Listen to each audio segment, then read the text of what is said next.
വിഷുവൊക്കെ ആയിട്ട് എല്ലാവരുടെയും കയ്യിൽ മാങ്ങ ഉണ്ടാവുമല്ലോ. അപ്പോൾ ഈ ഒരു റെസിപ്പി നിങ്ങൾ സേവ് ചെയ്ത് വെച്ചോളാം. നമ്മളിന്നൊരു മാംഗോ സ്റ്റിക്കി റൈസാണ് ഉണ്ടാക്കാൻ പോകുന്നത്.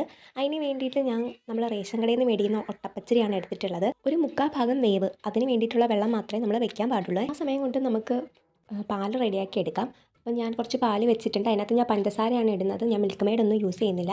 അപ്പോൾ പഞ്ചസാര ഇട്ടൊന്ന് കുറുകി വരുമ്പോഴത്തേനും നമ്മുടെ അരി റെഡി ആയിട്ടുണ്ട്. അപ്പോൾ അരി കൂടെ അതിനകത്തേക്ക് ഞാൻ ഇട്ട് കൊടുത്തത് ഈ ഒരു പരുവ, അതാണ് നമ്മുടെ കൺസിസ്റ്റൻസി. അതിന് ശേഷം ഇതിൻ്റെ മുകളിൽ ഒഴിക്കാനുള്ള ഡ്രസ്സിങ് തയ്യാറാക്കാൻ വേണ്ടിയിട്ട് കുറച്ച് തേങ്ങാപ്പാൽ, കുറച്ച് പഞ്ചസാര വീണ്ടും ഒന്ന് കുറുക്കിയെടുക്കുക.